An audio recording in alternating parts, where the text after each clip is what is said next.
अब हमने डिस्कस करने हैं कुछ और प्रॉब्लम। तो 31 पे क्या आ रहा है जी? 31 पे आ रहा है the function f of x is said to be concave down. देखिए कनकेव डाउन किसे कहते हैं? देखिए फॉर एग्जांपल ये आपका कप शेप है।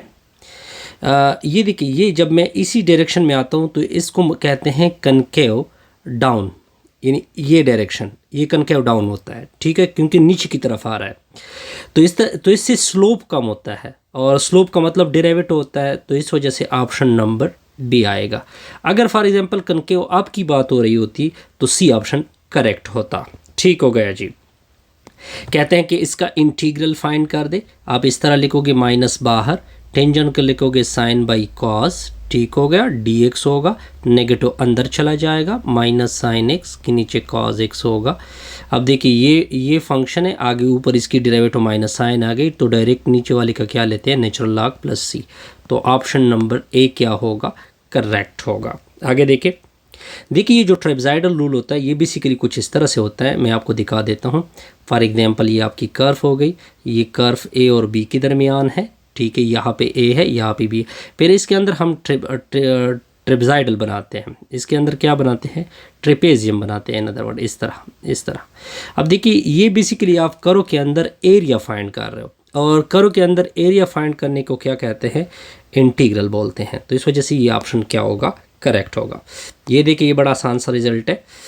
आप इस तरह करोगे कि इसको लिखोगे 100 जमा 1, ठीक हो गया, इसको लिखोगे 100 जमा 2, ठीक हो गया, और दूसरे को लिखोगे 100 जमा 3, और चौथे को लिखोगे 100 जमा 4। अब देखिए आयोटा पावर 100 सारों से कॉमन हो सकता है, तो iota power 1, iota power 2, iota power 3, iota power 4। अब देखिए 100 को लिख सकते हैं 2 ऊपर 50, ओके हो गया जी। आयोटा स्क्वायर, ये क्या होता है, आयोटा स्क्वायर क्या होता है, आयोटा स्क्वायर -1 होता है। आयोटा क्यूब, इसको लिखोगे 3 जमा 2, इसको 2 जमा 1, यानी आयोटा स्क्वायर डॉट आयोटा, इसकी वैल्यू -1 होती है, तो इससे माइनस आयोटा और इससे +1 आता है। Minus iota plus iota cancel, -1 +1 cancel, तो ये 0 हो जाएगा, 0 इसके साथ मल्टीप्लाइड होगा, तो 0 इसका आंसर होगा। आसान सा रिजल्ट है जी। देखिए ये क्वेश्चन उठाया हुआ है, ये एक क्वेश्चन है एक्सरसाइज में, इसको डायरेक्ट याद कर ले कि जब इस तरह अरिथमेटिक मीन हो, दो वैल्यू के दरमियान, ए और बी के दरमियान, और उस अरिथमेटिक मीन का सम आपसे मांगा जा रहा है, तो ये डायरेक्ट एक रिजल्ट है, क्योंकि इसके लिए बहुत सारी कैलकुलेशन आपने करनी होती हैं, तो डायरेक्ट इसका ऑप्शन याद कर ले। अब देखिए ये बड़ी इंटरेस्टिंग रिजल्ट है। अब देखिए जब भी डिनोमिनेटर में स्क्वायर रूट हो, तो स्क्वायर रूट के अंदर वैल्यू जो होती है वो हमेशा ग्रेटर और इक्वल टू 0 होती है। चूंकि ये डिनोमिनेटर में चला गया है, तो आपने ये इक्वलिटी वाली कंडीशन को हटाना होगा। ये क्या करना है, हटाना है।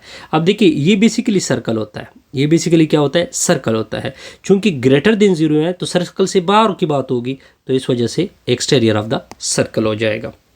Find the second common multiple. देखिए सेकेंड कॉमन मल्टीपल इसका क्या आता है, ये तो आपके लिए आसान है जी, इससे 360 आ जाएगा इसका आंसर। अब देखते जाइए क्या क्या कहते हैं। पहले इसकी रूट फाइंड करते हैं, x² - 8x + 15, दो ऐसी वैल्यू की 15 और वो आ जाए, तो -3x - 5x + 15 है इक्वल टू 0। दोनों अलग अलग पेयर होंगे, x कॉमन होगा x - 3, -5 कॉमन होगा x - 3 इक्वल टू 0।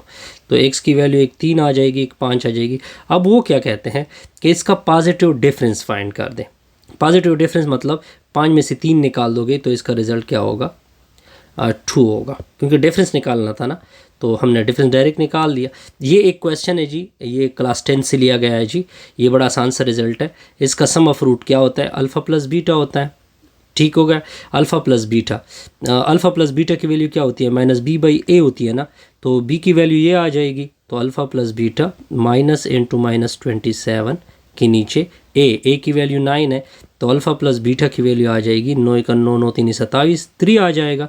अब आपके दो इक्वेशन आ गए, लेकिन अल्फ़ा बीटा तो क्या होता है, प्रोडक्ट ऑफ रूट c/a होता है, ये वैल्यू ऑफ c होगी, सी की वैल्यू शाबाश, सी की वैल्यू क्या आ गई, और ए की वैल्यू क्या होती है, 9 होती है।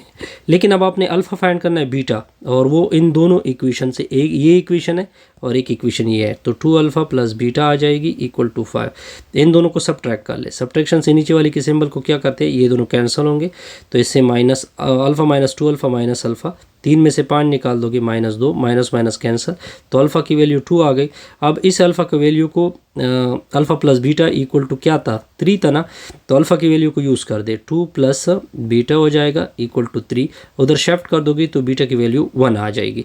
अब अल्फ़ा की वैल्यू 2 आ गई और बीटा की वैल्यू क्या आ गई है, 1 आ गई, इक्वल टू k/9 होगा, 9 उधर मल्टीप्लाइड होगा तो k इक्वल टू 18 आ जाएगा। ये आपका करेक्ट ऑप्शन है जी।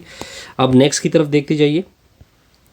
इफ जेड वेरीज जाइंटली, जब भी जाइंट बात हो रही हो तो जेड आपने ये प्रोपोर्शनलिटी डालनी है। जाइंट की बात जब भी होगी तो क्या होगा, अब देखिए ये आसान सा रिजल्ट है, जेड जाइंटली की जब भी बात होगी तो इन दोनों का प्रोडक्ट इसके डायरेक्ट प्रोपोर्शनल होगा।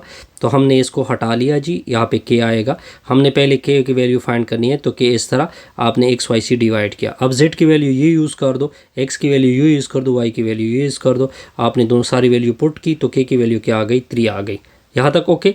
अब आपसे क्या मांगा जा रहा है, एक्स की वैल्यू मांगी जा रही है, तो हम इस इक्वेशन से डायरेक्ट एक्स की वैल्यू फाइंड करेंगे कि हम दोनों को के वाई से डिवाइड करेंगे। अब जेड की वैल्यू 15 यूज़ करोगे, चलो जी, तो वाई की वैल्यू 5 यूज़ करोगे, के की वैल्यू हमने निकाली है 3, तो 15 और 15 कैंसिल होंगे, तो एक्स की वैल्यू क्या आएगी, 1 आएगी। इससे हमारी ये वीडियो क्या होगी, कंप्लीट।